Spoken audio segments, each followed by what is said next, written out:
di Indonesia ini masih sangat tinggi gitu. Next. Nah, maka dari itu kami ya Agent Co menghadirkan aplikasi Tangkas nih untuk menjawab persoalan-persoalan tadi ya, di mana aplikasi Tangkas by Agent Co ini adalah platform training online ya berbasis mobile apps gratis yang di dalamnya ada banyak pelatihan gitu ya, ada hard skill maupun soft skill yang sekaligus yang ini mungkin menjadi sesuatu yang enak gitu karena kenapa bisa menghasilkan penghasilan juga di dalam uh, Tangkas ini gitu kan. Aplikasi ini cocok untuk fresh graduate, terus para teman-teman siswa SMA, mahasiswa dan lain-lain. Nah, keuntungannya apa aja sih? Gratis pastinya. Bisa di-download di App Store ataupun Play Store, diakses seumur hidup juga. Materi pelatihannya berjenjang nih. Nanti ada pemula, ada mahir, ada expert, dan itu mungkin akan disesuaikan dengan jenjang kemampuan kalian.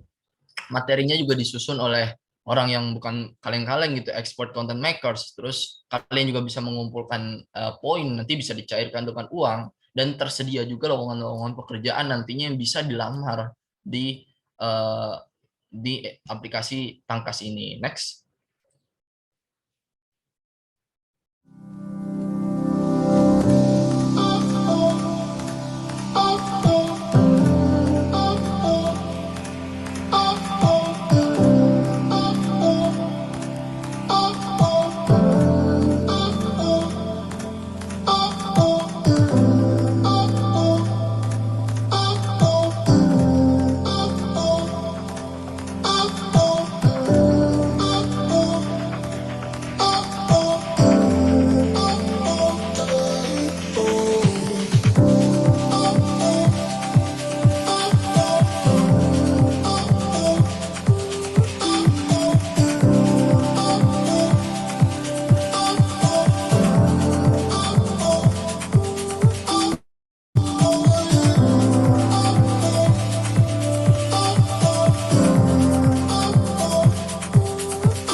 Oke, itu videonya teman-teman semua.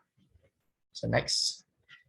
Nah, ini teman-teman bisa download di Play Store maupun App Store ya. Bisa di scan barcode-nya atau mungkin diketik saja gitu, Tangkas by Agent Co. Nanti muncul uh, lambang seperti buku seperti ini gitu ya, berwarna hijau, kuning dan biru. Next.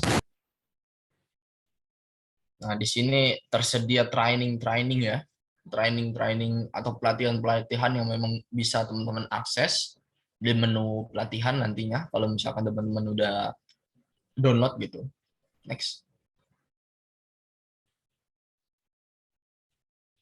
Oke, di sini ada juga misi ya. Misi kalau teman-teman nanti akan ada banyak misi seperti follow Instagram Tangkas ataupun nanti merekrut orang atau segala macam. Nah, di situ teman-teman bisa mendapatkan poin tambahan yang nanti bisa dikonversikan menjadi uang. Next. Nah, di sini untuk mengumpulkan koin ya, training dulu. Kalau nanti teman-teman ikut pelatihan, ya bisa mendapatkan poin tambahan, ikut menjalankan misi juga nanti atau memasukkan kode voucher. Nanti itu akan mendapatkan poin tambahan yang bisa dikonversi menjadi uang. Next. Nah, pencairan koin gampang ya teman-teman karena tinggal nanti ada menunya pencairan koin, cairkan saja, tapi ada minimalnya 55.000 poin, 55.000 koin untuk bisa mencairkan menjadi uang. Next. Sini juga ada menu lowongan pekerjaan. Kalau teman-teman masih jobless ya, teman-teman langsung saja bisa apply lowongan pekerjaannya di aplikasi Tangkas by Agent Co ini. Next. Yang pastinya yang menjadi sumber pertama kali yaitu teman-teman harus Satu bulan melengkapi itu dia dapatnya profil 30 juta. Dia nggak bisa, Pak, dari saya ini orang desa, Pak. Tapi di saya Tangkas orang by Agent Co ini dulu untuk bisa meng-apply lowongan pekerjaannya. Next. Nah, ini teman-teman juga akan dikemukakan oleh tim Agent & Co, yaitu event-event dari Agent & Co yang banyak sekali. Nanti bisa teman-teman search saja yang memang sesuai dengan minat bakat teman-teman. Ikutinlah event-event tersebut. Next. Nah, kami di sini akan membagikan kode voucher ya. Kode vouchernya FEB3 yang valid dari tanggal 1, yang berlaku dari tanggal 1 sampai 28 Februari, yang mana teman-teman kalau memasukkan kode FEB3 ini di dalam uh, aplikasi Tangkas by Agent & Co akan mendapatkan 5.000 poin gitu. Next. Nah, ini teman-teman timeline kita atau urutan-urutan dari event-event kita, dan ini nanti sehabis ini akan ada event lagi di tanggal 27 ya Februari, hari Senin, dipersiapkan lagi. Oke, next. Nah, bisa teman-teman juga gabung ke Telegram ya, Telegram dari Agent & Co. Di situ akan banyak informasi-informasi berkualitas dari lowongan pekerjaan, event, dan peluang-peluang lainnya. Next. Nah, mungkin itu aja dari kami, dari Tangkas Leader by Agent & Co. Terima kasih atas waktunya. Saya kembalikan ke Kak Karin. Terima kasih. Baik, makasih banyak Kak Rafli atas informasinya yang sangat informatif mengenai Agent & Co. Dan tentunya fitur-fitur yang ada di aplikasi Tangkas itu sangat banyak manfaatnya ya, Sobat Agent & Co. Kalian bisa di sana mengaplikasikan berbagai macam fitur-fitur yang sangat bermanfaat, dan tentunya tadi Kak Rafli udah ngasih tahu kalau aplikasi di Tangkas itu bisa menghasilkan cuan. Wah, udah buruan, jangan lupa nih yang belum download, segera download. Nah, teman-teman, ini kita udah mau masuk di acara inti pada sore hari ini. Nah, kita udah kedatangan nih sama narasumber kita yang cantik banget, Masya Allah, Kak Manisa Kumayuro. Selamat sore, Kak. Halo, sore Kak Karin. Halo, Kak Manisa. Apa kabarnya nih hari ini? Alhamdulillah, aku baik. Kak Karin gimana kabarnya? Alhamdulillah baik, tapi masih kayak ngantuk-ngantuk karena hujan dan suasananya sangat ingin sekali tidur ya sebenarnya. Tapi di sini aku dan kita semua lagi semangatnya belajar, jadi aku on fire banget hari ini, Kak Manisa. Kak Manisa di Jakarta ya? Betul Kak, di Jakarta. Oke, ini kita udah kedatangan teman-teman kita Sobat Agent & Co nih Kak Manisa. Ada sekitar 408 orang yang udah bergabung pada sore hari ini. Wow, ini pasti teman-teman di sini sangat excited banget untuk mengikuti webinar pada hari ini, dan judulnya yaitu menumbuhkan leadership yang berkarakter. Wow, pasti di sini teman-teman semua aku yakin adalah calon-calon pemimpin dan calon-calon leadership untuk bangsa dan negara kita khususnya. Nah, sebelum kita mulai, aku mau kenalin dulu nih siapa sih pembicara kita pada sore hari ini. Oke, tadi aku udah kenalin nih, namanya Kak Manisa Kumayroh Elfarda. Maka biasanya dipanggilnya siapa sih? Biasanya kalau Manisa gini dipanggilnya Ica. Ya nggak sih? Biasanya dipanggilnya siapa, Kak? Manisa. Biasa sih aku dipanggilnya, aku juga bingung sih antara Manisa atau Nis. Oke, berarti aku manggilnya kayaknya Nisa aja kali ya. Boleh ya, Kak? Nah, aku sedikit mau cerita ini Boleh bagaimana banget Kak. perjalanannya Kak Manisa, bagaimana Kak Manisa bisa sampai pada posisi di saat ini, dan bagaimana perjalanan karirnya Kak Manisa. Tentunya Kak Manisa sudah melewati berbagai macam masa gitu ya di hidupnya untuk apa sih menerapkan apa itu leadership. Nih, aku bacain dikit gimana sih perjalanannya. Jadi Kak Anissa ini merupakan mahasiswa dari mahasiswa UNJ, di mana saat ini Kak Manisa bergabung dalam sebuah organisasi yaitu namanya AIESEC. Nah, di AIESEC ini Kak Nisa pernah menjadi manager of Outtrack, kemudian saat ini menjadi external relationship community dan media partnership coordinator, dan juga Kak Manisa pernah menjadi wakil 2 duta FIS. Duta FIS itu apa ya? Oh, The Faculty of Social Science. Nah, Kak Manisa juga aktif di berbagai macam kegiatan volunteer. Di antaranya kakak pernah menjadi kakak punya owner bisnis sendiri ya Kak, itu di titik serupa, dan juga Elnisa Blue. Masya Allah, keren banget nih Kak Nisa. Jadi kita nggak usah meragukan lagi narasumber kita pada sore hari ini yang pasti sudah sangat berpengalaman tentang apa itu leadership dan bagaimana menerapkan leadership dalam kehidupan.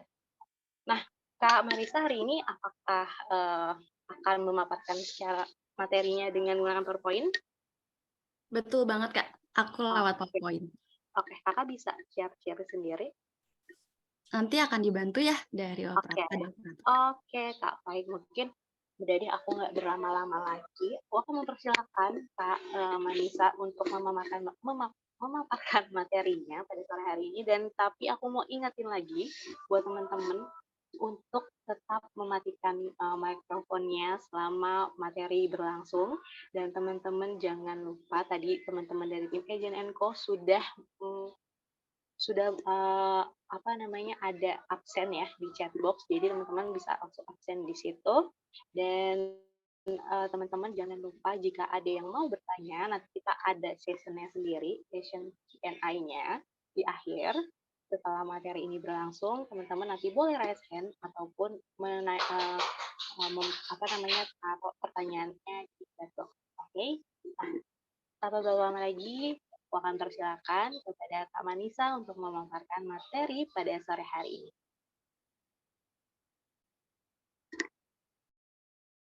Oke, terima kasih banyak Kak Karin. Oke, halo semuanya, selamat siang menjelang sore teman-teman. Sebelum mulai mungkin kita kenalan dulu ya, mungkin tadi udah dikenalin tapi biar lebih makin akrab dan makin kenal, aku kenalin diri aku juga.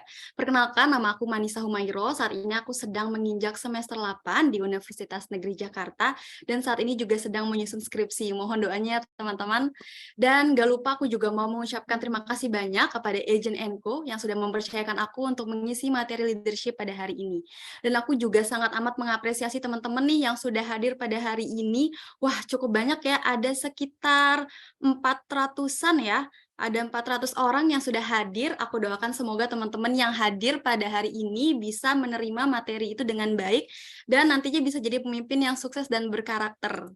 Oke, amin. Oke, boleh di next. Oke, teman-teman, sebelum aku memulai materi, aku mau menyatukan pikiran aku dengan pikiran teman-teman dulu nih, biar kita sama-sama sejalan pemikirannya tentang leadership. Aku mau tahu dulu dong, kira-kira apa sih yang terlintas di pikiran teman-teman kalau dengar kata leadership? Boleh banget silahkan dijawab lewat kolom chat, atau aku berharap sih ada calon pemimpin ya yang berani untuk unmute dan menyampaikan pendapatnya secara langsung. Boleh. Oke, kepemimpinan. Boleh salah satu? Silahkan. Siapa duluan nih? Damayanti apa Raka ya tadi ya? Boleh, Damayanti silahkan.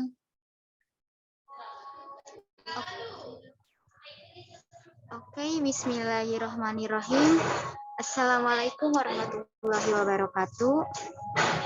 Perkenalkan sebelumnya nama saya Damayanti dari Universitas Cendekia Abditama di Tangerang, Banten. Menurut saya sih tentang leadership itu sebuah kepemimpinan ya, yang dimana pemimpin itu harus mempunyai jiwa tanggung jawab dan juga yang berkarakter tanpa mengecewakan pada bawahan atau pada rekan-rekan yang lainnya. Dan pemimpin itu harus punya keberanian yang sangat tinggi, karena jadi pemimpin itu tidak mudah dan juga harus punya resiko yang sangat besar. Sekian dari saya, terima kasih. Wassalamualaikum warahmatullahi wabarakatuh.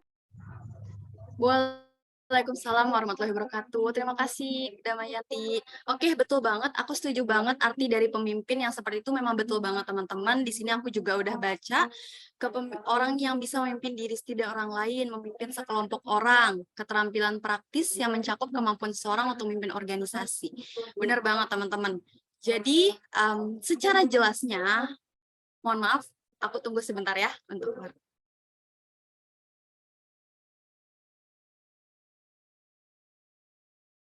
Oke, maaf teman-teman, tadi ada iklan. Oke, benar banget teman-teman tadi yang dikatakan oleh teman-teman dan juga Damayanti sekaligus. Jadi, leadership sendiri itu adalah sebuah kemampuan yang dimiliki oleh seseorang atau kelompok untuk mempengaruhi, mengarahkan, dan memotivasi dalam rangka untuk mencapai tujuan tertentu. Oke, boleh lanjut, next. Nah, teman-teman, karena tadi kita udah satu pikiran, sekarang aku mau bawain hasil penelitian dari Oxford. Jadi, teman-teman tahu nggak, sekarang itu leadership itu udah bergerak dari ecosystem ke ekosistem. Maksudnya gimana? Jadi, yang dulunya itu leadership itu diakui karena strata, hierarki, kedudukan, sekarang berubah menjadi ekosistem.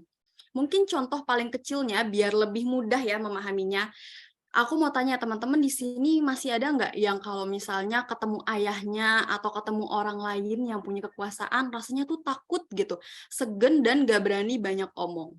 Ada yang masih seperti itu atau mungkin menemukan teman yang seperti itu juga? Kalau memang ada, sebenarnya otak kita itu sudah terdesain ngikutin cerminan orang tua kita, teman-teman. Mungkin awal mulanya itu kebentuk dari orang tua kita yang dulunya sudah menyaksikan banyaknya pemimpin yang otoriter. Mungkin waktu zaman Soeharto, Soekarno, terus secara tidak sadar cerminan tersebut itu nyampe ke kita. Dan contoh paling gampangnya, ini paling gampang teman-teman, kita itu cenderung mengartikan seorang pemimpin atau pahlawan itu sebagai seseorang yang super. Teman-teman tahu Superman kan, pasti kalau misalnya ngeliat Superman pasti anggapannya mungkin sampai sekarang ya, kalau kita dengar kata Superman pasti kita mikirnya adalah dia adalah seseorang tokoh yang super, yang bisa memimpin, yang tidak mempunyai celah kekurangan dan selalu sempurna. Dari situ sebenarnya otak kita sudah terbentuk persepsinya bahwa seorang pemimpin adalah orang yang seperti itu. Nah, tapi teman-teman, secara nggak langsung, sekarang itu sebenarnya otak kita sudah melalui banyak perkembangan. Begitu pula dunia saat ini. Contoh paling kecil ya, sekarang udah ada namanya Avengers. Avengers itu kan tim ya teman-teman. Di film itu menunjukkan bahwa ada pahlawan, ada beberapa pahlawan atau hero ya, yang mereka punya berbagai macam kekuatan super, tapi mereka punya berbagai macam kekurangan, yang dimana kekurangan tersebutlah yang akhirnya menumbuhkan adanya tim itu untuk melengkapi kekurangan tersebut. Jadi, apa sih sebenarnya Kak yang dimaksud dengan ekosistem ke ekosistem? Nah, di sini aku ngejabarin ada dua pengertian yang menggambarkan perubahan ekosistem ke ekosistem. Bahwa kalau di sekarang ini, masa kepemimpinan, pemimpin itu harus bisa berkolaborasi atau kolaboratif. Jadi mereka punya keterbukaan. Kalau dulu di zaman dulu yang berpikir itu kebanyakan pemimpinnya aja. Tapi sekarang semua harus aktif dan terlibat dan bekerja sama gitu. Selain itu, pemimpin juga harus menyadari teman-teman, kalau misalnya kesuksesan dari sebuah kelompok itu bukan hanya ada di tangan pemimpinnya, tapi juga ada di tangan seluruh kelompok. Kedua, kita juga harus sebagai pemimpin harus memiliki growth mindset. Kenapa? Jadi pemimpin zaman sekarang itu dituntut untuk memiliki pola pikir yang berkembang, teman-teman. Di mana mereka itu menganggap bahwa tantangan adalah sebuah batu loncatan untuk mereka berkembang dan menjadikan perubahan saat ini sebagai peluang untuk ancaman mereka. Boleh di next. Nah, tapi teman-teman, sayangnya jadi leader di masa sekarang itu bukan hal yang mudah. Kenapa? Karena sekarang itu kita sudah berada di era industri 4.0. Ada yang tahu apa itu era industri 4.0? Jadi, era industri 4.0 itu adalah istilah tentang transformasi revolusi industri secara besar-besaran melalui perkembangan teknologi yang begitu pesat. Di mana revolusi industri 4.0 ini memberikan kita peluang yang begitu besar, tapi kenyataannya teman-teman meskipun era industri 4.0 itu memberikan peluang, tapi ternyata ini bisa jadi ancaman untuk kita kalau kita tidak bisa menyikapi itu dengan baik. Khususnya kita ya teman-teman yang nantinya akan menjadi pemimpin masa depan. Atau kalau ini sendiri ya, era industri 4.0 ini aku mengartikannya sebagai nightmare become reality. Jadi kayak mimpi buruk yang jadi kenyataan.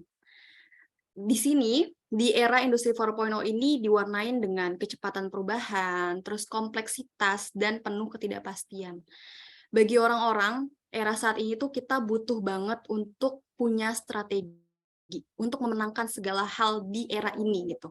Strateginya bukan cuman sekarang kita nggak butuh lagi tuh cuman strategi kerja keras, tapi kita perlu kerja cerdas. Itulah yang harus kita persiapkan untuk masa-masa seperti ini. Kenapa kita perlu kerja cerdas, teman-teman? Zaman sekarang perubahan teknologi itu semakin meningkat dan berkembang hingga sekarang teman-teman bisa lihat perkembangan tuh benar-benar pesat banget ya. Dan dari situlah akhirnya banyak masyarakat-masyarakat atau orang-orang yang sekarang tuh sudah aware juga bahwa peningkatan skill, perkembangan skill itu penting banget. Oleh karena itu, kalau teman-teman lihat juga bahwa sekarang banyak orang-orang di sekitar kita yang mereka tuh sudah memiliki keterampilan yang sangat baik. Nah, inilah yang akhirnya menimbulkan kompetisi untuk para masyarakat. That's why tadi yang aku sudah bilang bahwa kita harus punya strategi kerja cerdas untuk menghadapi era industri 4.0. Next. Nah, teman-teman, terus gimana dong Kak kalau gimana caranya kita tuh bisa bertahan di era saat ini? Nah, di sini teman-teman tenang aja, aku di sini udah siapin ada 4 fundamental skill yang perlu dimiliki oleh kalian sebagai nanti pemimpin masa depan untuk ngehadapin mimpi buruk ini. Ayo kita sama-sama hadapin mimpi buruk ini bareng-bareng. Nah, yang pertama itu ada namanya self-awareness atau bisa dibilang sebagai kemampuan seseorang untuk mengenali diri sendiri, memahami kelebihan, kekurangan, dan di sini kita juga dituntut untuk mengidentifikasi gap dari skill kita. Kedua, ada namanya komunikasi. Di komunikasi ini sendiri, seperti yang kita tahu ya teman-teman, komunikasi itu adalah skill yang bisa dibilang basic skill yang harus dimiliki oleh siapapun. Mau kamu bukan pemimpin atau pemimpin, itu wajib banget punya basic komunikasi. Gitu. Kenapa? Karena nantinya, kalau misalnya untuk pemimpin sendiri, kenapa kita harus punya komunikasi? Karena ketika nanti kita jadi leader, kitalah nanti yang akan mengolah informasi kepada tim kita. Sehingga perlu banget nih buat kita itu memiliki skill komunikasi, bukan hanya untuk cara berbicara aja, tapi gimana cara kita mengolah informasi yang akan kita bicarakan ke tim kita nantinya. Nah, ketiga itu ada influence. Kenapa sih kita harus bisa mempengaruhi orang lain? Karena dengan mempengaruhi orang lain, kita bisa lebih mudah untuk mengelola suatu kelompok, lalu memotivasi tim untuk terus berproses. Nah, teman-teman, mempengaruhi dalam hal ini tuh bukan berarti jadi pemimpin itu harus menakutkan ya. Kadang orang tuh berpikir bahwa cara mempengaruhi orang lain adalah dengan misalnya kekerasan, terus misalnya galak. Padahal sebenarnya bukan cara yang seperti itu untuk menjadi pemimpin yang baik. Tapi menjadi pemimpin yang punya karisma, sehingga akhirnya timnya itu dibawa dan terdorong secara tidak langsung untuk menjadi pengikut gitu.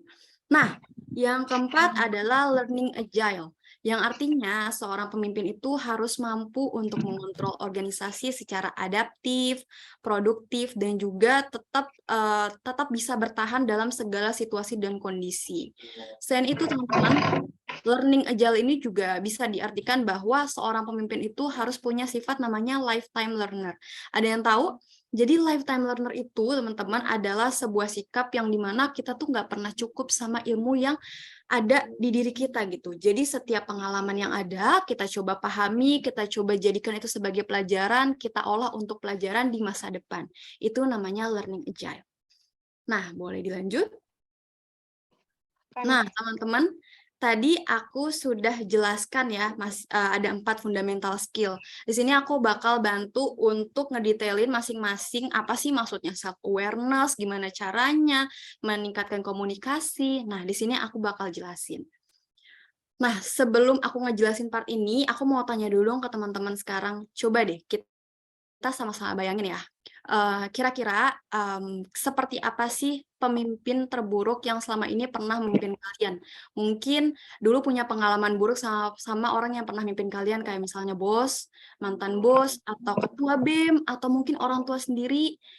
Bayangin apakah kalian juga sama seperti mereka.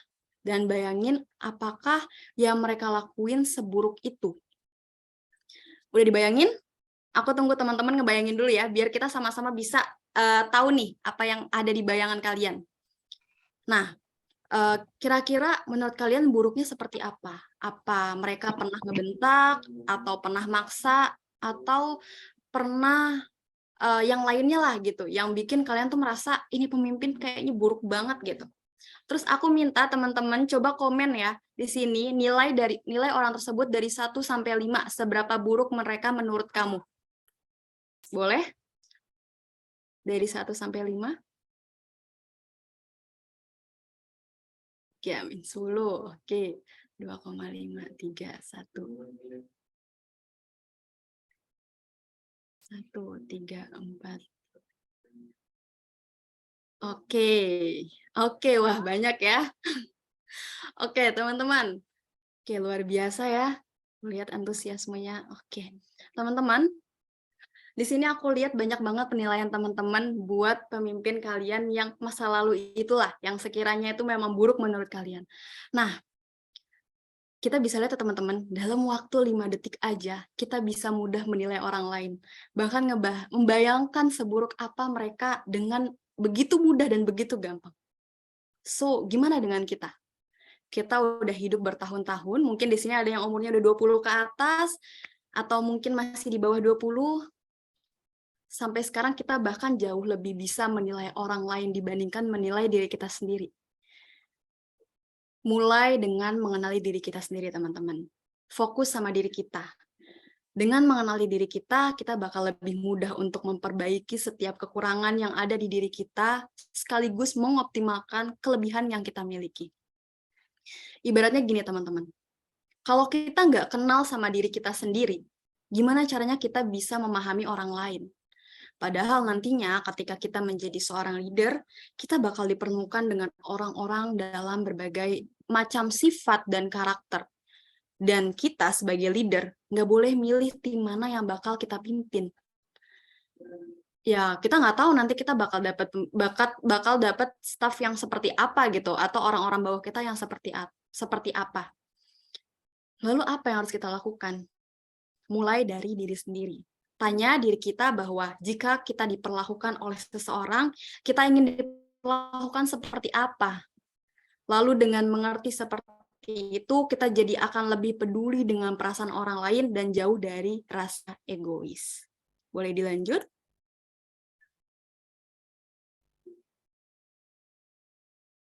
Oke, teman-teman. Nah, di sini aku bakal coba bantu jelasin gimana sih caranya kita bisa punya self-awareness dalam diri kita. Di sini aku pakai model dari Johari Window yang itu digagas oleh seorang psikolog Amerika, namanya Luf dan Harrington.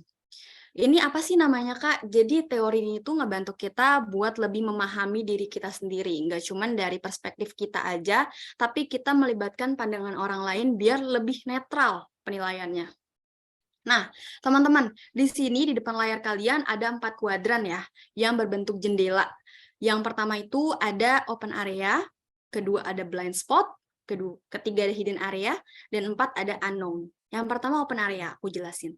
Jadi open area ini adalah sesuatu yang kita sadar kita punya dan orang lain itu tahu. Maksudnya apa, Kak? Jadi kita tuh punya sesuatu sifat yang kita tuh tahu kita sifatnya seperti itu, dan orang lain pun juga tahu. Kedua, blind spot, yaitu sesuatu yang kita nggak sadar kita punya, tapi orang tahu. Jadi ini tuh istilahnya kayak sesuatu yang secara nggak sadar kita ketahui dan bersumber dari pandangan orang lain. Ketiga, hidden area. Jadi kalau hidden area itu sesuatu yang kita punya, tapi ternyata orang tuh nggak tahu. Jadi ini tuh bentuknya bisa kayak kepercayaan orang lain kepada kita. Mungkin bisa jadi kita yang kurang memperkenalkan diri kita. Keempat, ada unknown. Jadi kalau unknown itu daerah-daerah yang kita nggak tahu dan orang lain pun nggak tahu. Ini tuh bisa dijadikan sebagai, mungkin ya, bisa dijadikan sebagai potensi tersembunyi kalian. Jadi kalian bisa keluar dari safe zone kalian gitu. Nah, terus gimana Kak? Terus yang ideal tuh yang seperti apa Kak kuadran ini? Nah, idealnya itu adalah kita harus memperluas open area kita, yang dimana kita harus mengetahui nih kepribadian kita seperti apa dan orang pun tahu kita seperti apa gitu. Dengan begitu, kita dapat memiliki kesadaran penuh terhadap diri kita jadi aware. Lalu gimana caranya Kak gitu? Gimana caranya kita bisa punya kesadaran atas diri kita dan gimana caranya orang lain pun juga tahu gitu tentang diri kita. Caranya minta feedback ke orang-orang yang terkait diri kita gitu. Lalu kan di sini ada nomor 3 dan nomor 4 ya teman-teman. Kalau nomor 3 itu hidden area, yang keempat itu unknown. Gunanya untuk apa Kak? Jadi kalau yang nomor 3 itu, kita biarin aja. Sebenarnya kita biarin nomor 3 dan 4 itu balance. Kenapa? Karena terkadang ada suatu sifat yang cukup kita aja yang tahu teman-teman. Dan orang lain nggak perlu juga untuk mengetahui hal itu.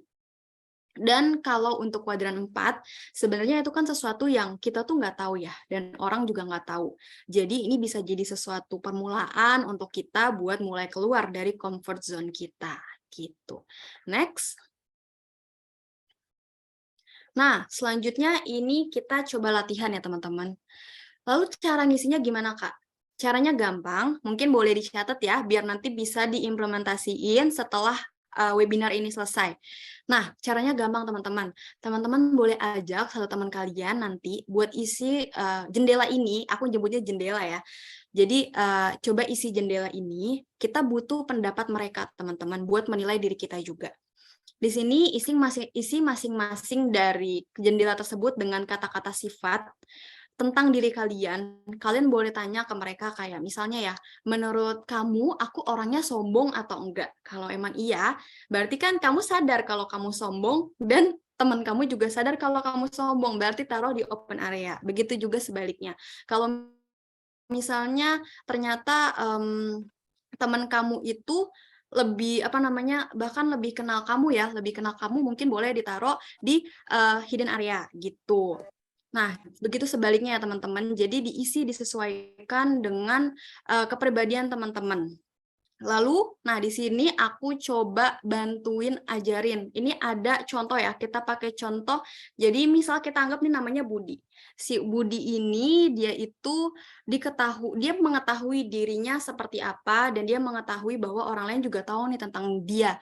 Dia tuh ambisius, passionate dan organized. Nah, ditaruhlah di situ. Lalu ada blind spot-nya juga. Dia nanya nih ke temannya, kira-kira aku orangnya seperti apa gitu. Nah, dia taruh di sini. Terus begitu pula hidden area dan unknown. Nah, teman-teman di sini kita lihat kan kalau open area-nya itu lebih kecil bahkan dibandingkan yang lainnya gitu. Padahal idealnya adalah open area tuh harus lebih banyak dibandingkan yang lainnya. Karena dengan kita open area-nya lebih besar, tandanya kita jauh lebih aware terhadap diri kita sendiri. Berarti di sini kita bisa lihat teman-teman bahwa Budi ini punya kesadaran diri yang rendah dan juga kepercayaan yang rendah. Kenapa kepercayaan rendah? Karena di sini justru orang tuh nggak tahu dia siapa, tapi dia tahu dia siapa. Tandanya apa? Mungkin bisa jadi dia kurang branding, dia kurang mengenalkan, gitu teman-teman. Jadi seperti itu ya pengaplikasiannya. Mungkin boleh di next. Nah, karena tadi kita udah punya self-awareness, kita lanjut ke communication. Jadi, teman-teman, seorang pemimpin itu nggak sesimpel kita harus bisa ngatur anggota kita. Tapi seorang pemimpin itu harus punya kemampuan dalam berkomunikasi. Di mana komunikasi itu basic skill, teman-teman. Di mana semua orang tuh harus punya skill itu. Tadi aku juga udah sempat mention ya, bahwa komunikasi yang akan aku maksud ini nggak cuma soal gimana cara kita bicara aja, tapi ada banyak hal lainnya. Yang pertama, ask, not tell. Maksudnya apa? Jadi teman-teman, banyak pemimpin yang miskonsepsi kalau komunikasi yang baik itu adalah berarti memberitahu orang lain apa yang harus dilakukan dengan cara sejelas mungkin. Teman-teman pasti menemukan kan banyak pemimpin yang lebih sering ngasih tahu, ngarahin gitu ya. Sebenarnya itu nggak salah, tapi sebenarnya lebih baik kita biarkan tim kita untuk berpikir juga gitu. Jadi pemimpin yang baik itu adalah mereka yang bisa melakukan pendekatan secara kedua belah pihak gitu ya. Jadi dengan cara bertanya. Pertanyaan itu kan menghasilkan jalan yang dua arah untuk kedua belah pihak, dan ini tuh diinginkan oleh setiap manusia, teman-teman. Nalurinya setiap manusia itu sukanya apa? Berkomunikasi, berbincang, ada hubungan timbal balik. Nah, dengan begitu tim kita itu akan merasa kita dilihat, kita merasa tim kita tuh akan merasa bahwa dia dilihat, didengar, dan dihargai keberadaannya. Dan ketika seorang pemimpin hanya bisa memberitahu tanpa mampu untuk mendengarkan suara timnya, maka tim tersebut akan merasa rasa kepemilikan yang rendah. Kenapa? Karena mereka nggak akan merasa peduli terhadap kelompok tersebut. Kenapa tidak peduli? Karena pemimpinnya sendiri tidak memberikan hak kepemilikan gitu. Mereka tidak memberitahu nih, mereka nggak kasih tahu, oh harusnya seperti apa gitu. Bukan harusnya seperti apa, tapi mereka nggak ngebuat kita tuh berpikir dan merasakan, oh ternyata saya tuh ada di tempat ini ya, oh ternyata saya berada di tempat ini, oh saya ternyata dihargai suaranya gitu. Nah, kedua, listen first, spoke less. Maksudnya apa? Jadi teman-teman, mendengar itu adalah salah satu kunci utama dari membangun sebuah hubungan dengan seseorang atau nantinya dengan tim kita. Mungkin terdengar sederhana, tapi kenyataannya mendengar itu adalah sebuah seni.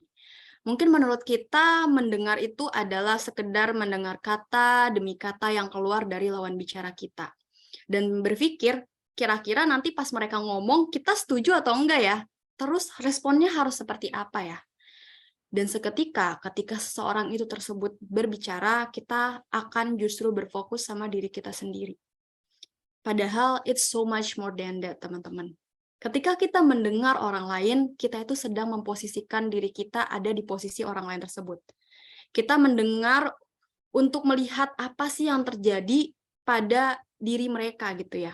Kita mendengar untuk melihat sudut pandang mereka terhadap apa yang mereka katakan. Dan itu nggak mudah. Dan salah satu dari seni mendengarkan itu bukan mendengarkan apa yang ingin mereka katakan saja, tapi kita juga melihat apa sih yang terjadi di balik kata-kata yang mereka sampaikan. Kita ngedengar emosi dari perasaan mereka. Mungkin mereka selama ini punya kebutuhan, tapi tertahan karena kita gitu. Dan di sini kita bisa lihat bahwa keberhasilan seorang pemimpin itu bukan dilihat dari gimana dia berbicara, bagaimana dia mengarahkan, bagaimana dia berkuasa, tapi bagaimana dia mampu mendengar seorang timnya. Ketiga, it's not just about being professional, di mana seorang leader itu harus punya emotional awareness. Maksudnya apakah emotional awareness? Jadi emotional awareness itu adalah kemampuan seseorang dalam menerima sebuah emosi atau menyampaikan emosi dan perasaannya. Teman-teman harus ingat bahwa meskipun mungkin sama tim kalian nantinya adalah mungkin partner bisnis atau mungkin organisasi, tapi ingat bahwa semua tuh nggak soal tentang profesionalism aja, teman-teman. Ada yang lebih dari itu, yaitu pendekatan secara personal, heart to heart. Karena ketika kita punya pendekatan personal dengan tim kita, itu akan memberikan bekas ya, akan ada perasaan emosional dari diri mereka gitu. Mereka akan merasa memiliki, mereka akan merasa bahwa nyaman dan comfortable dengan isi dari kelompok kalian tersebut gitu. Dan itu memudahkan mereka juga nantinya untuk bekerja di kedepannya gitu. Next. Nah, sebelum aku lanjut, aku mau tanya ke teman-teman, apa yang terjadi kalau misalnya seorang pemimpin nggak bisa mempengaruhi orang-orang sekitarnya? Boleh dijawab di kolom komentar?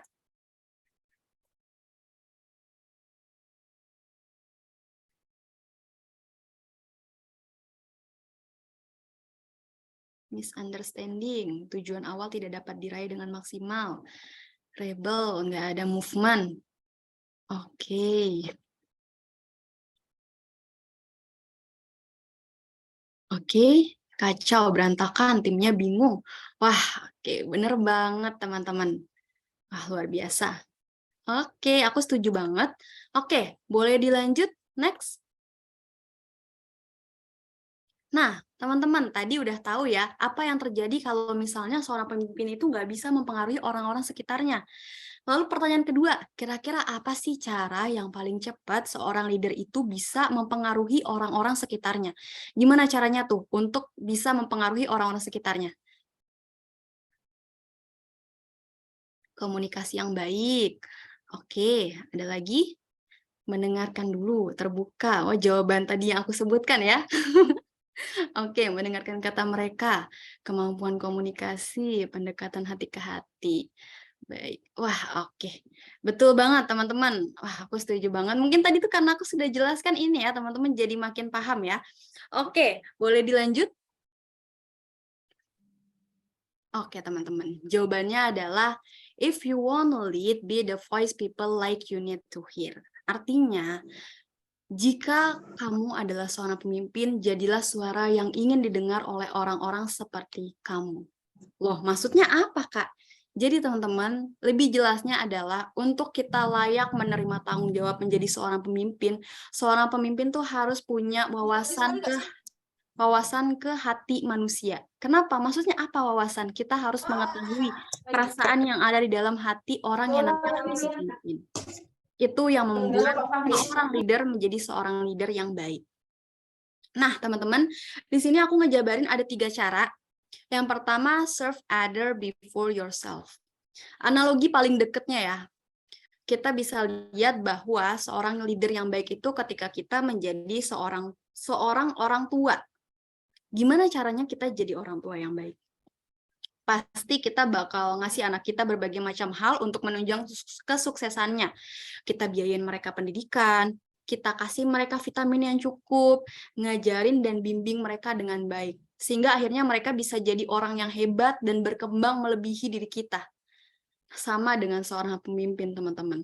Seorang pemimpin yang baik itu mereka akan memberikan space untuk orang di dalamnya untuk berkembang. Untuk mencoba dan gagal, untuk merasakan pengalaman, sehingga dia bisa mendapatkan lebih dari apa yang kita miliki. Kita cenderung menyebut seorang pemimpin itu karena mereka adalah satu-satunya orang yang mau berjuang untuk kita. Kita menyebut mereka pemimpin ketika mereka mau menanggung resiko terhadap apa yang akan dihadapi. Kita menyebut mereka seorang pemimpin karena mereka mau jadi garda terdepan ketika terjadi sesuatu. Dan gimana kalau misalnya hal itu kita lakukan juga kepada tim kita? Secara nggak langsung, mereka yang nantinya akan berjuang untuk kita. Dan ketika kita bertanya kepada tim kita nanti setelah kita melakukan hal tersebut, jawabannya pasti akan sama kayak kalian. Kenapa? Karena kita telah melakukan segala hal untuk tim kita. Itu yang membuat mereka mau mengikuti kita secara langsung. Istilahnya itulah cara kita untuk mempengaruhi mereka dengan cara yang nggak perlu memaksa, teman-teman. Gitu. Kedua, give trust so you can earn trust. Jadi teman-teman, seorang staff itu nggak bekerja untuk pemimpinnya. Kadang orang tuh miskonsepsi bahwa kita berpikir bahwa orang yang bawah kita yang justru bekerja buat kita. Tapi salah, teman-teman. Seorang pemimpinlah yang harusnya bekerja untuk staffnya. Kita kasih mereka kepercayaan sehingga mereka mampu untuk memberikan kepercayaan itu juga kepada diri kita. Tanpa kepercayaan yang besar, kemungkinan besar timnya pasti bakal gagal, teman-teman. Kenapa? Kenapa timnya bakal gagal? Karena yang ditemukan ya cuma rasa takut gagal, takut dimarahin, karena kita nggak kasih kepercayaan ke mereka. Jadi ketika mereka melakukan sesuatu, mereka cenderung melakukan karena sebuah keharusan aja, bukan karena hal yang memang wajib untuk dilakukan karena mereka menghargai pemimpinnya. Dengan kita mempercayai mereka, kita bisa mendorong mereka untuk jadi versi terbaik dari diri mereka sendiri. Dengan cara apa? Dengan cara mengakui kesalahan mereka, dan mereka pun juga bisa lebih mudah untuk mengkomunikasikan hal-hal yang terjadi dengan bebas dan tanpa rasa takut sama sekali. Ketiga, invest in success of others. Leadership itu adalah persoalan tentang mutual benefit. Maksudnya apa? Jadi keuntungan sebelah pihak. Keuntungan untuk kedua belah pihak, maaf.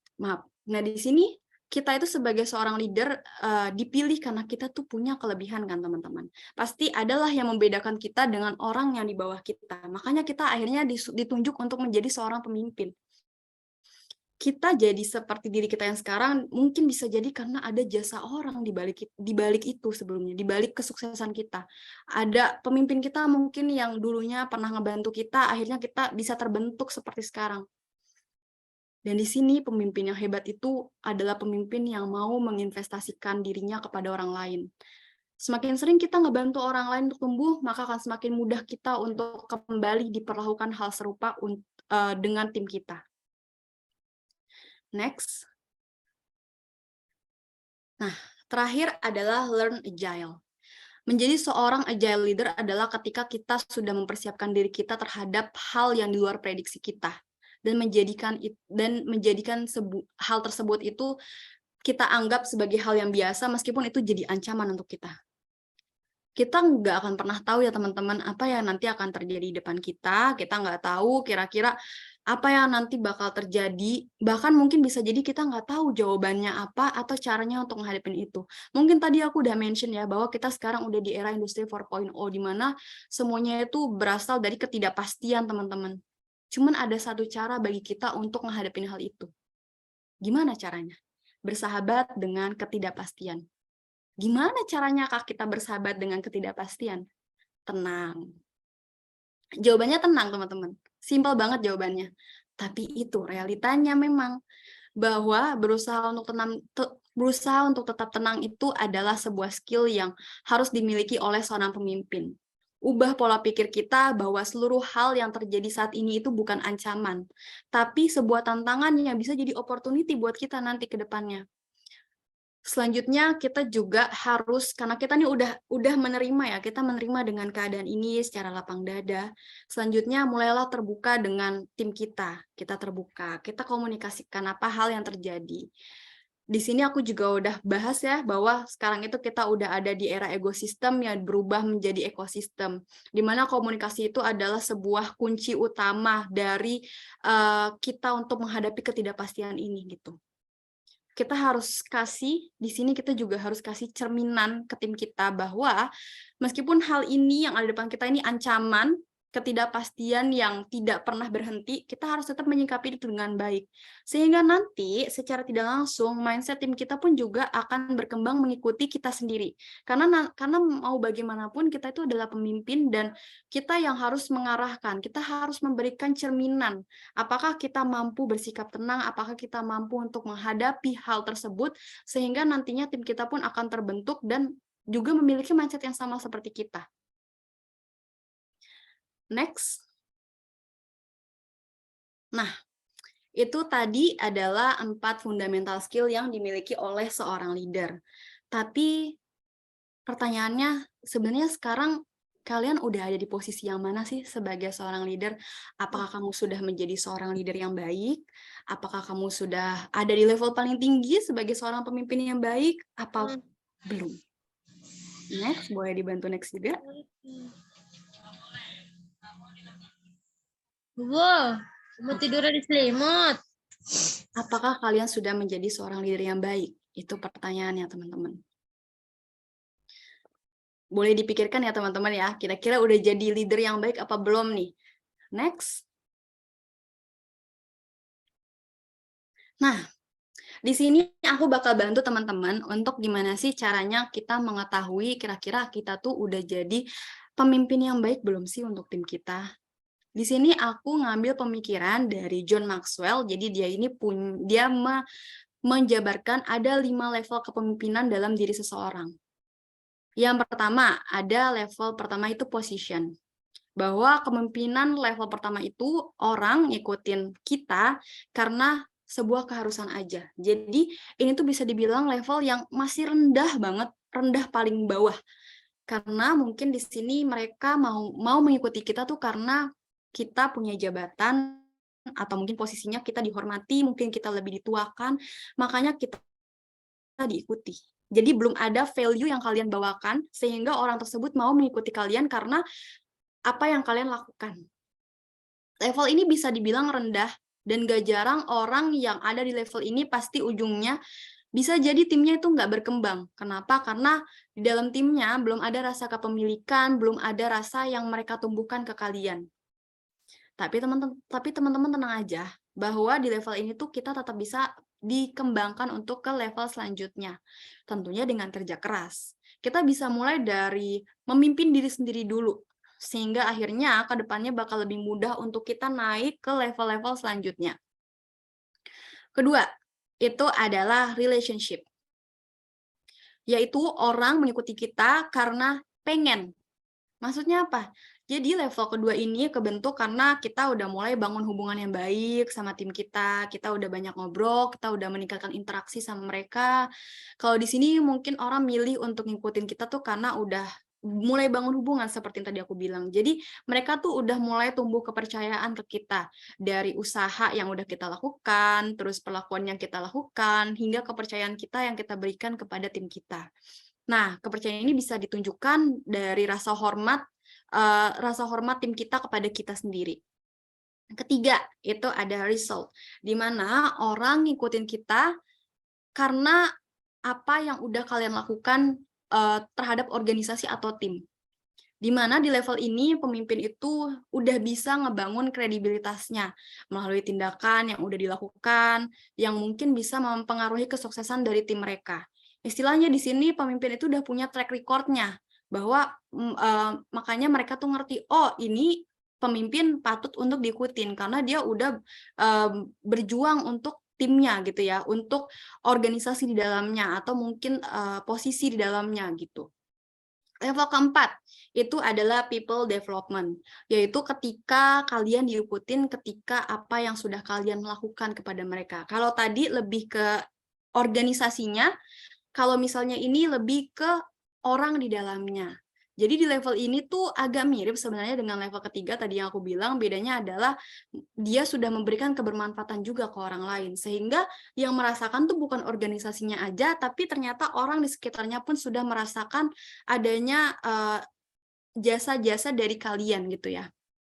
Nah, di sini orang yang terlibat itu bisa merasakan adanya respect atau manfaat yang sudah diberikan gitu. Nah, teman-teman, meskipun ini udah di level keempat, teman-teman harus tahu bahwa ada loh teman-teman yang mereka udah di level keempat terus turun lagi ke level 1 gitu. Jadi memang kita harus berusaha untuk terus menjadikan level kita terus di atas. Level kelima yaitu pinnacle, bahwa terakhir ini adalah level kepemimpinan yang paling tinggi, di mana di level ini teman-teman tuh udah ngelakuin komitmen yang penuh banget dengan organisasi teman-teman, dengan menginvestasikan diri teman-teman secara penuh pada keberlanjutan tim tersebut. Di part ini, mereka tuh ngikutin teman-teman bukan karena keharusan lagi, tapi udah tercipta dari dalam dirinya mereka sendiri melalui jasa, prestasi, terus mungkin manfaat yang teman-teman sebarin. Jadi ini kayak sesuatu yang orang-orang tuh secara langsung udah terbentuk untuk harus ikut, harus mengikuti pemimpin tersebut gitu. Next.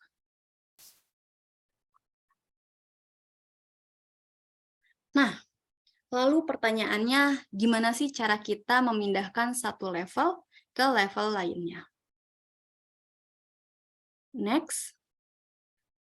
Nah, untuk ngejawab pertanyaan itu, aku bakal rangkum jadi 3B, teman-teman, biar lebih gampang. Karena tadi aku udah jelasin kan 4 fundamental skill yang diperlukan oleh seorang pemimpin untuk menjadi pemimpin yang baik, yang berkarakter. Di sini aku siapin 3B aja.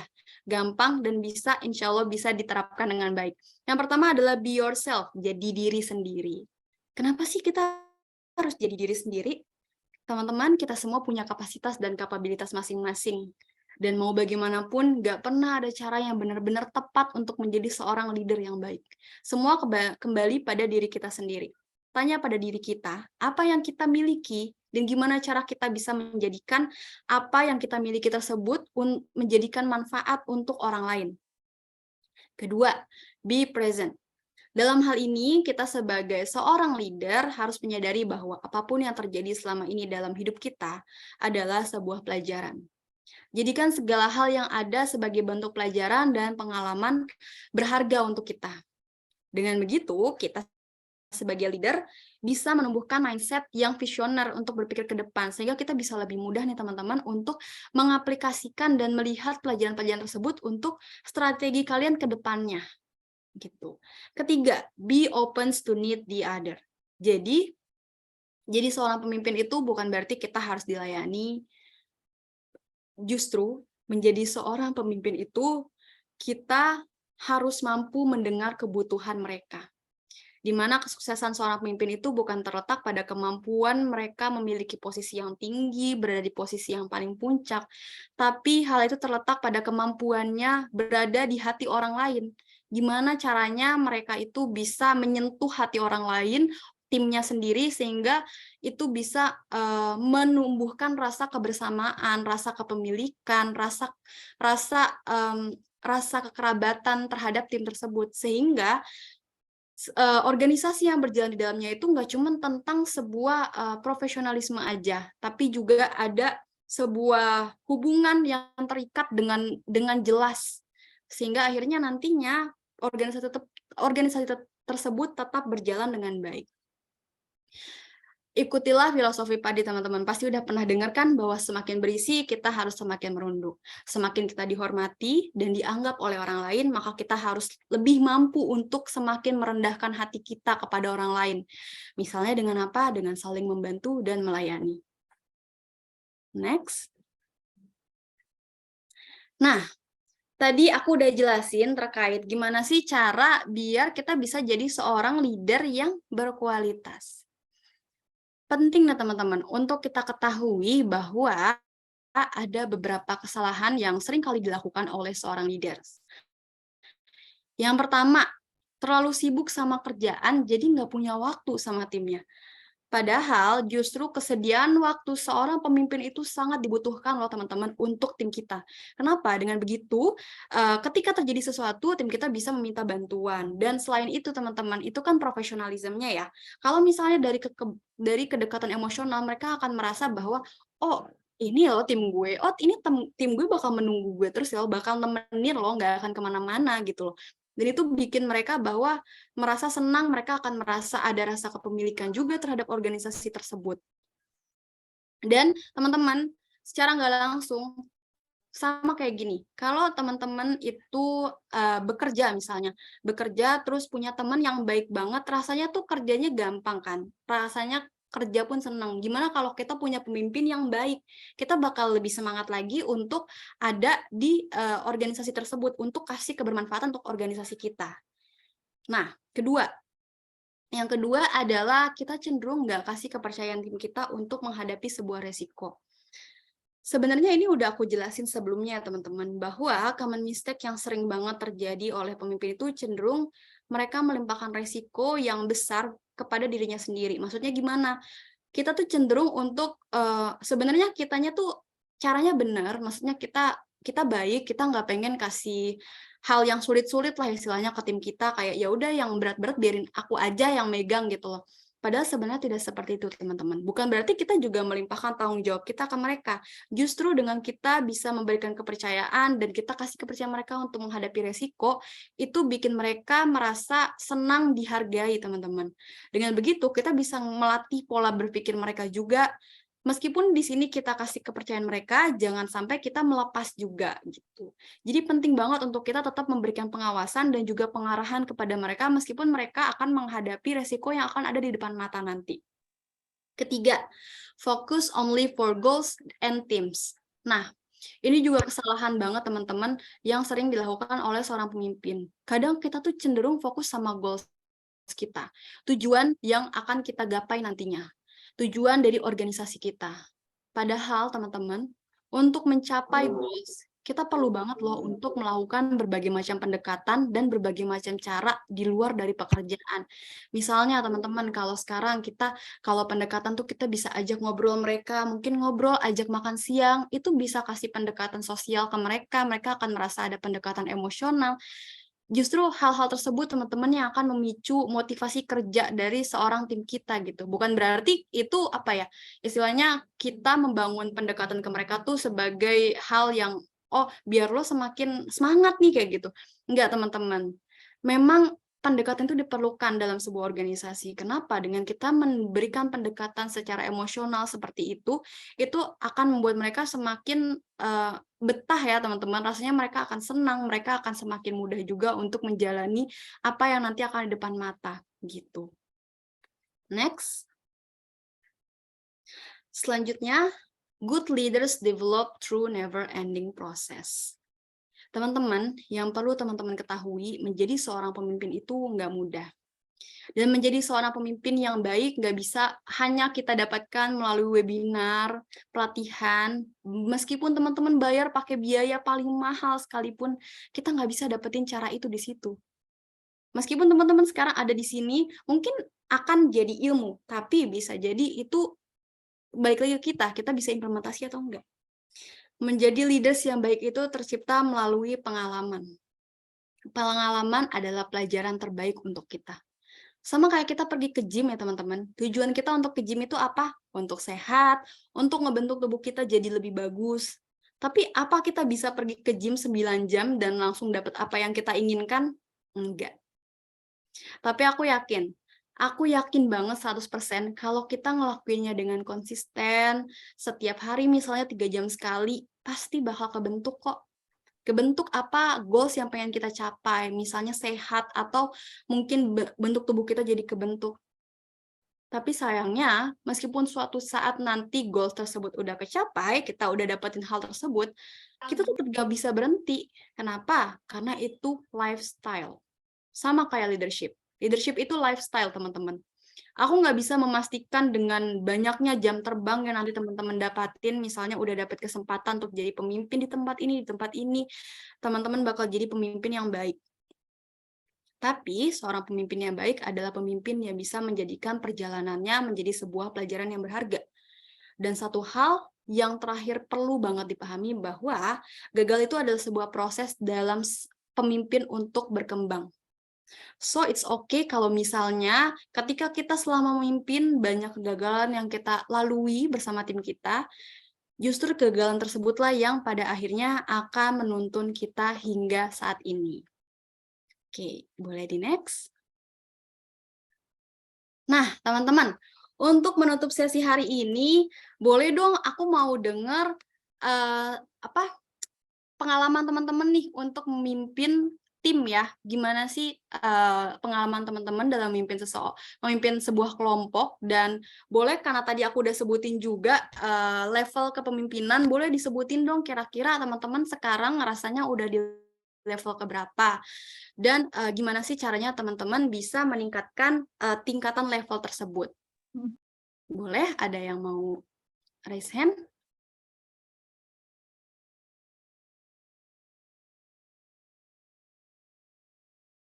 Yuk teman-teman, yang calon pemimpin. Yuk teman-teman, siapa nih yang mau sharing tentang pengalamannya yang mungkin saat ini sedang melit sebuah organisasi gitu ya Kak, atau komunitas yang sedang membangun. Gitu. Oh ini ada Kak Dendi nih Kak. Kebetulan boleh. Tadi Kak Dendi juga katanya mau nanya, tapi mungkin kalian mau jawab ya. Silakan Kak Dendi. Baik Kak, ini pertanyaannya gimana?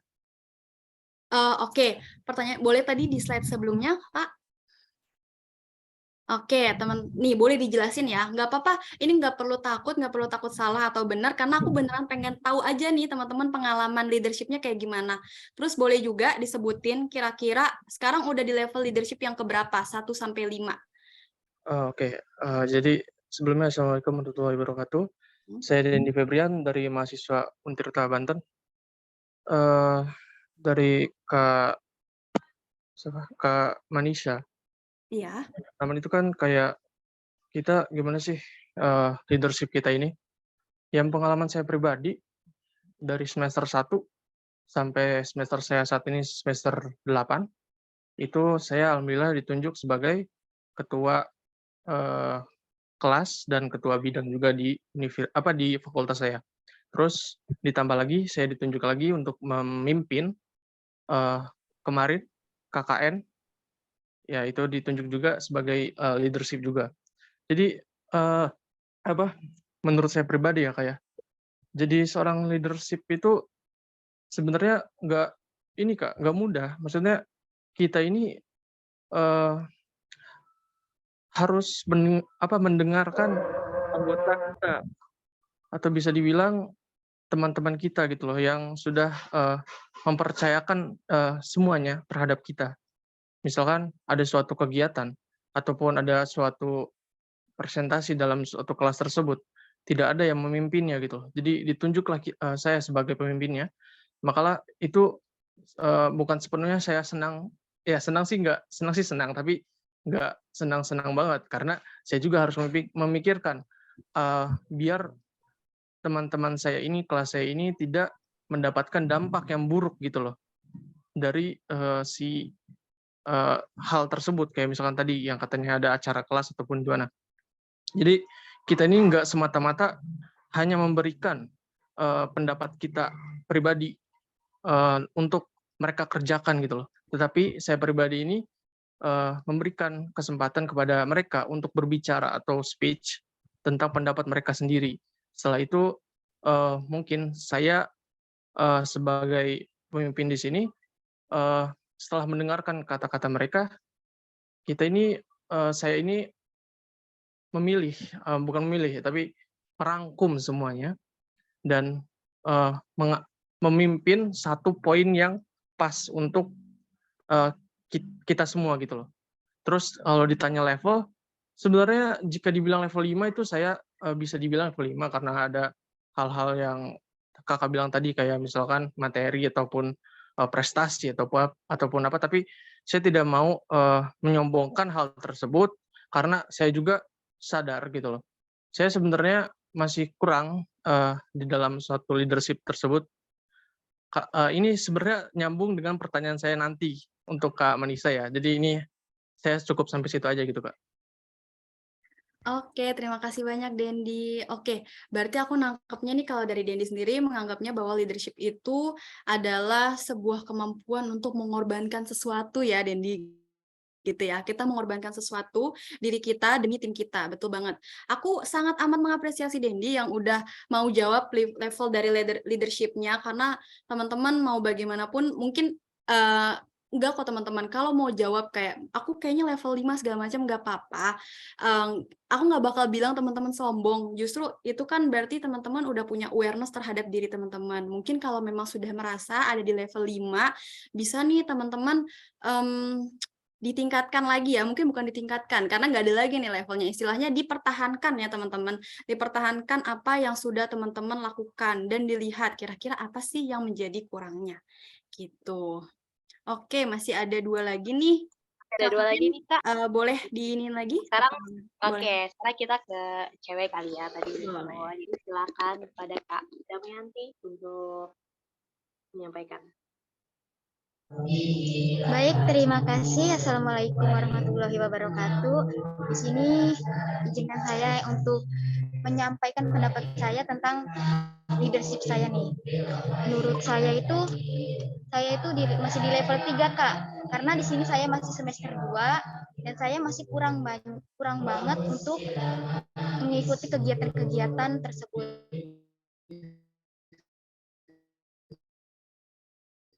Di sini saya cuma untuk di dalam kelompok apa sih kayak seminar gitu, cuma itu sih. Tapi di sini saya masih meragukan saya juga karena menurut saya itu masih kurang dalam kepemimpinan saya. Dan tapi pas SMK itu alhamdulillahnya saya sudah memiliki kayak di masa SMK saya sudah pernah menjadi pemimpin di organisasi saya, tapi di situ saya dapat pengalaman-pengalaman yang sangat besar lah buat saya nih, Kak. Karena dalam kegiatan tersebut saya bisa tahu nih di mana kekurangan saya, di mana kelebihan saya. Dan saya juga di situ tahu kegagalan saya nih, kenapa sih saya bisa gagal. Dan alhamdulillahnya pada SMK saya bisa menjadi leader yang alhamdulillah baiklah menurut kelompok saya. Sekian aja sih menurut saya. Terima kasih. Oke, wah keren banget Damayanti. Satu lagi apa gimana nih, Kak? Aku mungkin respon dulu nih Damayantinya ya. Oke, siap. Keren banget Damayanti. Wah, keren berarti Damayanti udah berusaha ya untuk melihat kegagalan, mungkin kekurangan-kekurangan sebelumnya untuk sebagai batu loncatan untuk maju nanti suksesnya gitu. Kalau memang masih merasa kayak, oh aku masih kurang nih, mungkin bisa dicari-cari tahu gimana ya caranya biar level leadership aku bisa lebih tinggi dari ini gitu ya.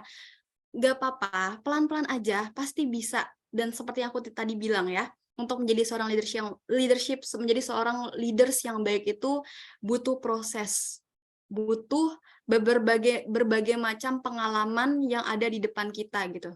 Jadi kita nggak bisa nih kayak sekali-sekali dapat pelajaran segala macam, udah nggak bisa berhenti sampai situ aja. Kita harus terus belajar dan melihat peluang-peluang tersebut untuk jadi pembelajaran di masa depan.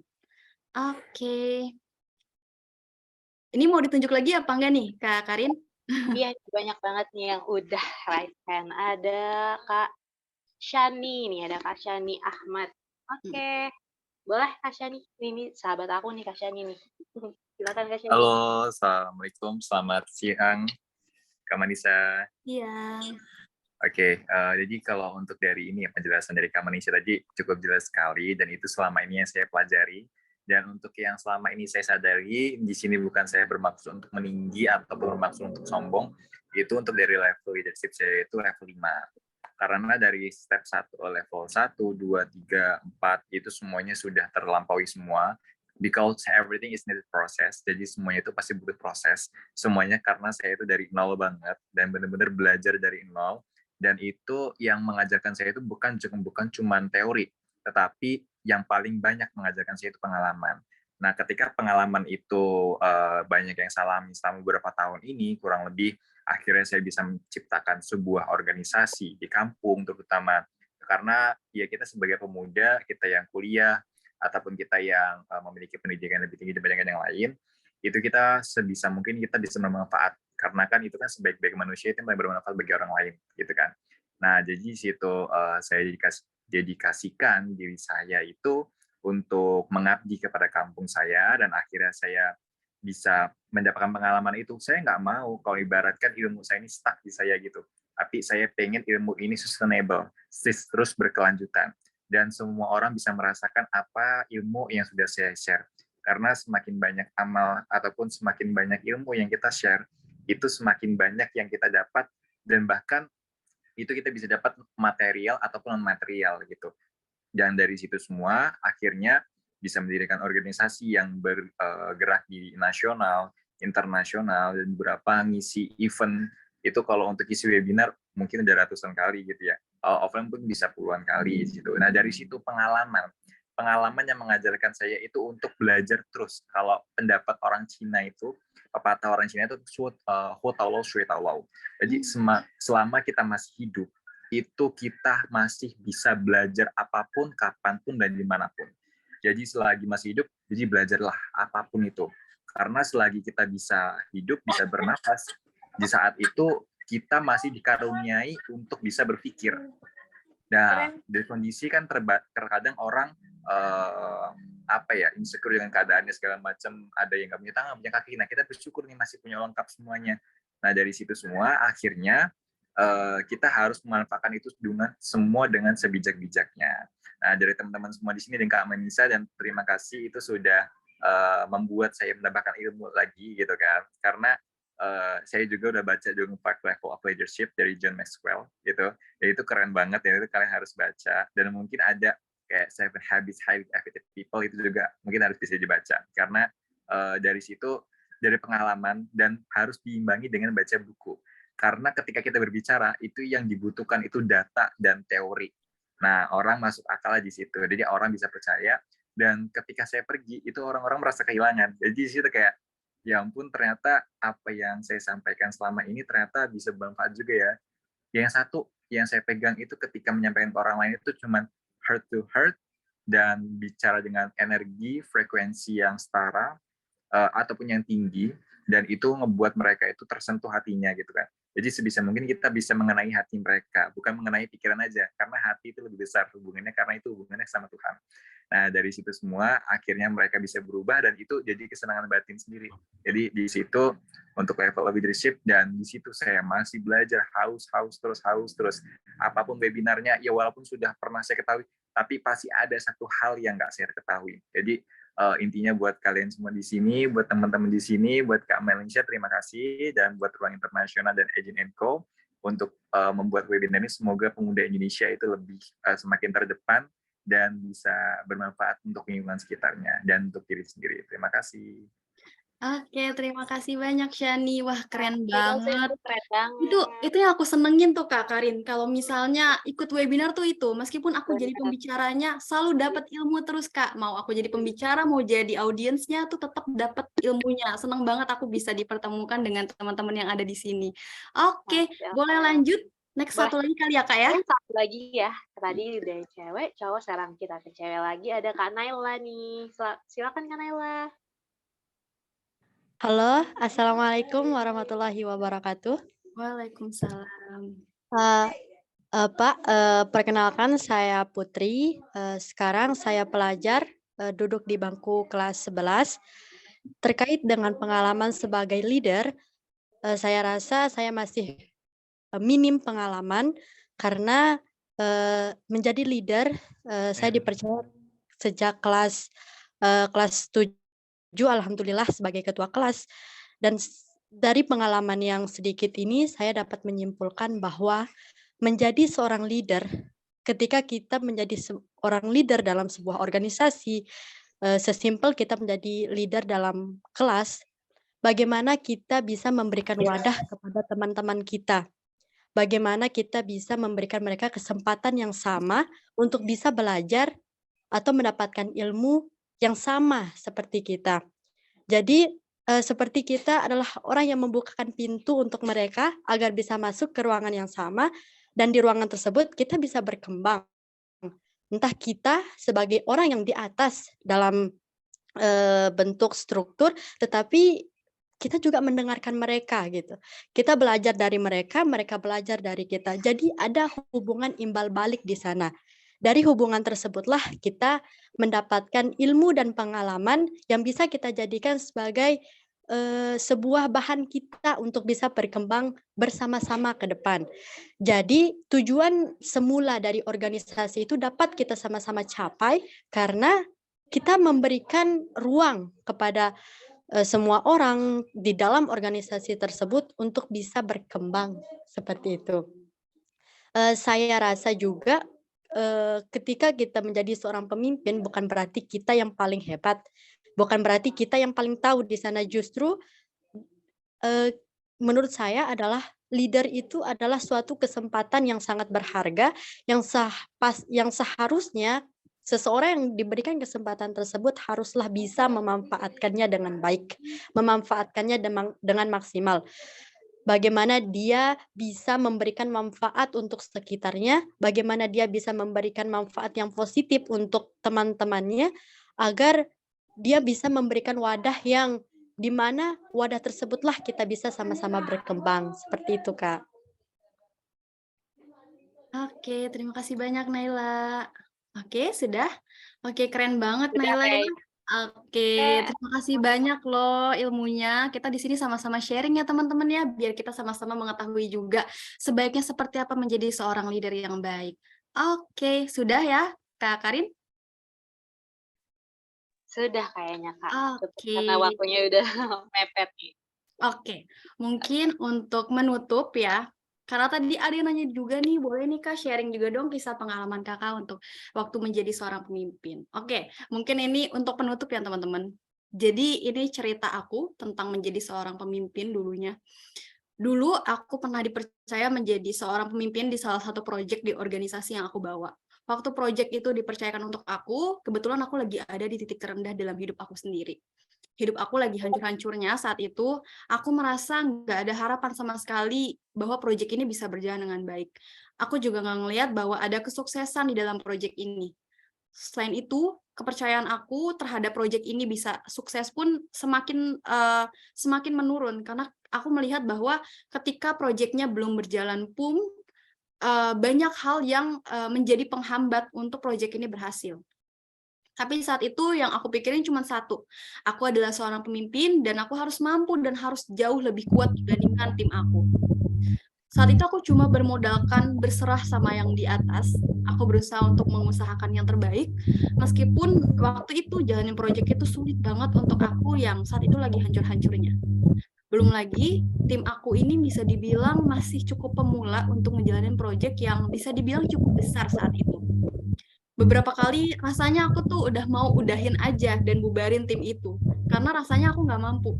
Tapi setiap lihat tim aku yang punya semangat belajar yang tinggi untuk meningkatkan dan menyukseskan acara tersebut, aku jadi ngerasa bahwa aku harus punya tanggung jawab terhadap kesuksesan proyek tersebut dan juga untuk tim aku. Sekian bulan berjalan, aku mulai ngerasa ada kemajuan yang sangat amat pesat dari tim aku, dari yang harus aku ajarin dulu sampai akhirnya bisa berjalan sendiri, meskipun kadang masih tetap ada masalah yang dihadapin. Tapi di situ aku coba untuk nggak nyerah dan tetap percaya dengan tim aku sendiri. Sampai tibalah akhirnya proyek ini berjalan, aku mendapatkan banyak apresiasi dari orang-orang sekitar dan tim lainnya terhadap kesuksesan dari proyek aku. Di akhir acara, ada satu hal yang menyentuh hati aku. Ada salah satu dari tim aku yang mengatakan secara langsung ke aku seperti ini. Terima kasih banyak ya Kak atas segala hal yang sudah diajarkan selama ini. Kalau dulu Kakak nggak bertahan untuk ngejalanin proyek ini dan nggak turun langsung untuk perencanaan proyek ini, mungkin proyek ini nggak akan berjalan dengan sangat berhasil kayak sekarang. And that's when I realized, disitulah saat aku sadar bahwa kekuatan sebuah tim itu ada di tangan pemimpinnya. Jadi ketika seorang pemimpin itu lemah, maka secara tidak langsung timnya pun akan terbawa mengikuti behavior dari pemimpinnya tersebut. Mungkin itu aja dari aku. Sekian dari aku. Wassalamualaikum warahmatullahi wabarakatuh. Boleh lanjut aja kakak ke Q&A. Oke, makasih banyak Kak Marisa. Ya ampun, dari tadi itu aku sampai kayak rasanya hatiku tuh berapi-api juga gitu ya, karena aku ngalamin semua gitu yang tadi kakak udah jelasin dari awal sampai akhir.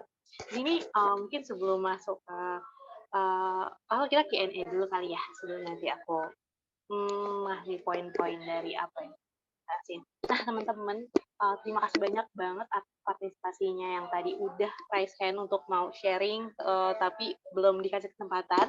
Nah, sekarang mungkin acara kasih kesempatan untuk teman-teman mau bertanya, tapi mohon maaf kita akan 2 pertanyaan aja nih, karena kita mungkin waktunya sangat terbatas. Jadi kita persilakan untuk satu teman-teman untuk boleh open mic untuk bertanya, dan satu mungkin di kolom chat. Tapi mungkin di kolom chat ada dari Kak Naila. Mungkin aku bacain dulu ya Kak, dari Kak Naila. Oke. Izin bertanya Kak, terkait dengan komunikasi. Pastilah tidak dilakukan dengan satu orang. Pertanyaannya adalah bagaimana sikap yang perlu kita lakukan saat berada di posisi harus komunikasi dengan orang lain agar tidak hanya kesepakatan, melainkan hubungan yang baik juga.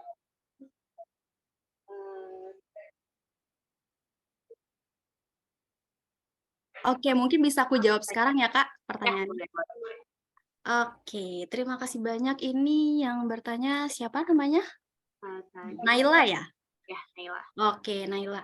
Oke, benar banget. Jadi kalau misalnya kita komunikasi, apalagi ke orang baru ya, gimana sih caranya kita harus, istilahnya kan gimana biar itu tuh isinya nggak cuman kita kenalan kayak profesional aja, tapi kita juga bisa ngebangun hubungan yang baik sama mereka. Caranya adalah proses. Pasti caranya adalah proses. Jadi awal mulanya mungkin kita bisa ajak ngobrol, pendekatan secara pelan-pelan ya teman-teman. Jadi kita tanyakan aja dulu, tanya hal-hal yang biasa tentang dirinya gitu ya. Tapi jangan sampai nanti dikiranya malah teman-teman jadi kayak ini anak sok kenal sok deket banget nih gitu. Jangan seperti itu. Jadi awalnya pendekatan seperti biasa aja. Jangan terlihat juga kalau misalnya kita tuh kayak membutuhkan sesuatu dari mereka gitu. Jadi kita coba ajak ngobrol seperti biasa. Terus nanti misalnya ketemu lagi sama mereka, kita ajak ngobrol lagi. Itu kalau misalnya kita ngebahasnya tentang organisasi ataupun leadership atau tim, berarti kan misalnya di sini teman-teman posisinya sebagai tim ya, terus ketemu sama orang baru. Ketika ketemu sama orang baru itu, awal mulanya ya pendekatan seperti biasa tadi yang aku bilang. Lalu setelah pendekatan tersebut, teman-teman bisa nih mulai tanya-tanya aja, tanya-tanya, bantu-bantu apa sih kira-kira yang jadi kebutuhan mereka. Kira-kira biasanya tuh kalau misalnya aku jadi seorang leaders, aku sebelum memulai organisasi aku untuk berjalan, aku akan mengadakan sebuah space dulu untuk mereka, mungkin akan ada waktu berbincang berdua dengan mereka, dan aku akan bakal tanya ke mereka, kira-kira sebenarnya kamu tuh pengen memiliki pemimpin yang seperti apa? Kamu ingin aku menjadi orang yang seperti apa? Kamu ingin organisasi kita ini seperti apa? Tapi jangan sampai teman-teman itu nanya tuh kayak menekan mereka gitu loh. Mungkin bisa dibawanya di tempat-tempat yang santai, misal kayak ajak makan siang, terus ajak ngobrol biar mereka juga merasa kayak, oh ini mah ngobrol biasa aja gitu. Jadi mereka nggak ngerasa kayak, ini gue lagi di interview atau enggak ya gitu. Jadi caranya pelan-pelan teman-teman, terus bangun komunikasi terus-menerus. Sehingga kalau misalnya bangun komunikasi terus-menerus, itu tuh bikin mereka merasa, oh gue tuh dihargai ya tempatnya di sini, oh gue di sini dilihat ya gitu. Karena mungkin pengalaman aku sebelumnya juga, ketika kita bisa bangun komunikasi dengan orang-orang yang ada di tim kita, mereka tuh jadi cenderung bahkan merasa bahwa menganggap kita tuh sebagai temannya gitu loh. Teman tapi tetap bisa menghargai. Jadi kalau misalnya ada kejadian sesuatu, misalnya mereka punya permasalahan, biasanya mereka justru bakal cerita sama aku, bahkan cenderung curhat gitu. Jadi itulah teman-teman, jadilah tempat yang aman untuk tim kita. Mungkin itu jawaban dari aku.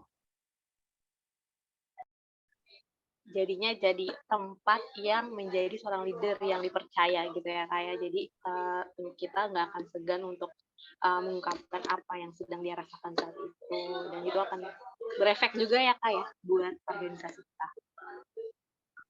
Oke nih Kak, kita mungkin satu lagi dari penanya yang udah raise hand. Ini ada Kak Muhammad Syarifuddin. Apakah bisa open Kak? Ya, selamat sore Kak. Selamat sore semuanya. Sore.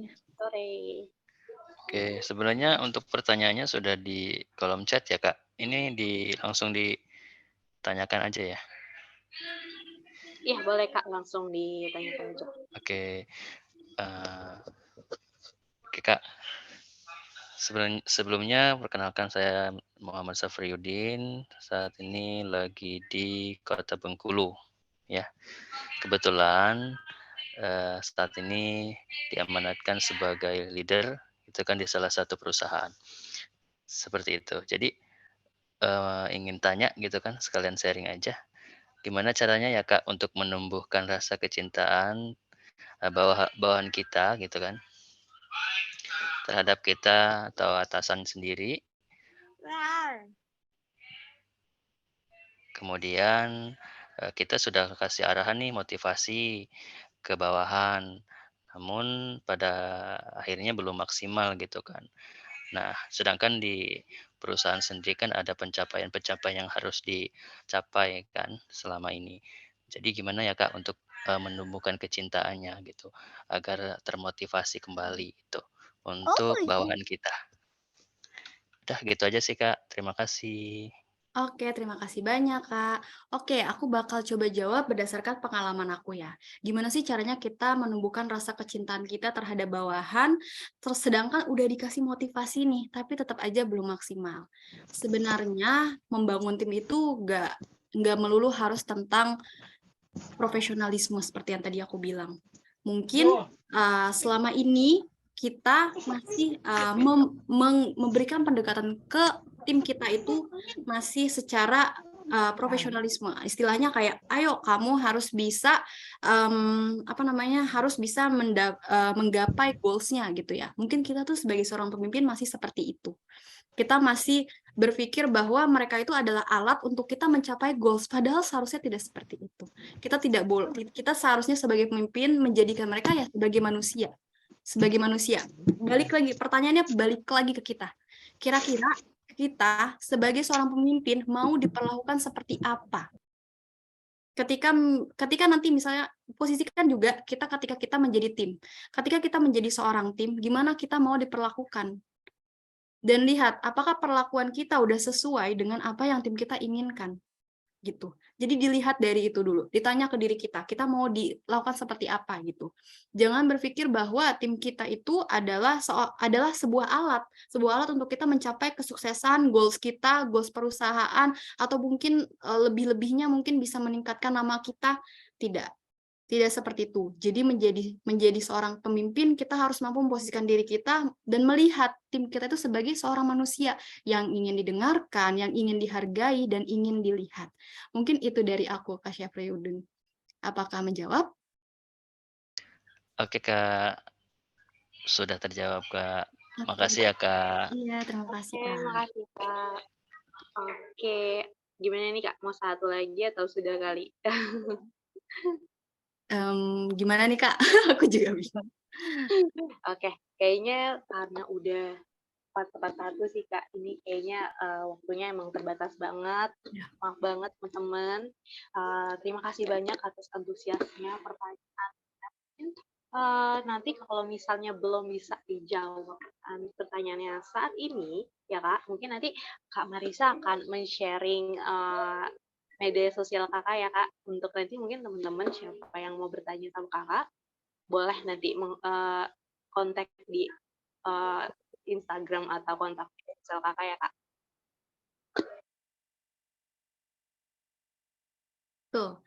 Oke, makasih banyak teman-teman, sekali lagi aku ucapkan untuk teman-teman sobat Agent Anchor yang bertanya tadi, antusias jawab segala macam, semuanya keren-keren banget karena emang materi hari ini tuh emang materi yang sangat kita butuhin ya kan, sebagai siapapun itu, tua muda apapun generasinya, leadership itu suatu pelajaran yang tadi Kak Manisa bilang itu pelajaran seumur hidup ya kayak yang akan terus kita gunakan untuk kita mengarungi perjalanan hidup kita.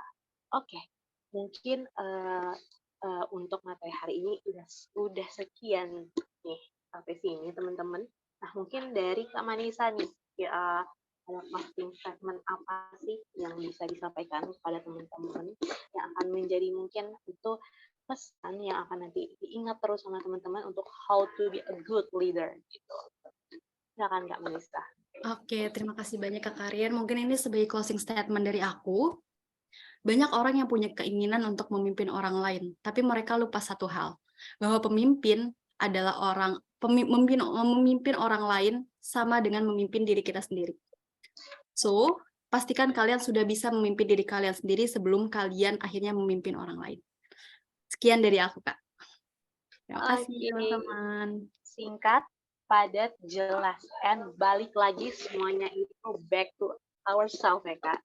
Gimana ke diri kita sendiri, teman-teman. Jadi jadi pemimpin itu nggak usah jauh-jauh kita bisa memimpin negara mana apapun kita sebesar apa, tapi balik lagi adalah caranya bagaimana kita memimpin diri kita sendiri dulu untuk menjadi pemimpin bagi orang lain.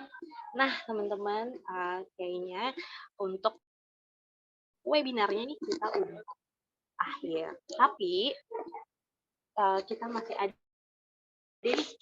sesi yang menarik. Hari ini akan ada game dari teman aku. Tapi sebelumnya aku mau ajak teman-teman nih untuk kita open kamera. Karena aku ngajak teman-teman untuk mengabadikan dulu nih momen hari ini sama Kak Manisa. Supaya momen hari ini bisa terus dikenang ya Kak ya. Oke, sebelumnya aku mau ucapin terima kasih juga nih sama Kak Abdurrahman, Kak Erik, Kak Marashi, Kak Anggi, Kak Yesi, Kak Yora, Kak Kusni, Kak Dini, Kak Diana, Kak Adam, Kak Lista, Kak Sri, dan Kak Damayanti, Kak Fadil, Kak Christian, yang dari tadi udah open kamera nih. Nah, sekarang yuk kita open kamera lagi. Nah, sesi foto. Bisa dibantu ya sama mungkin Kak Fai atau Kak Hafiz yang akan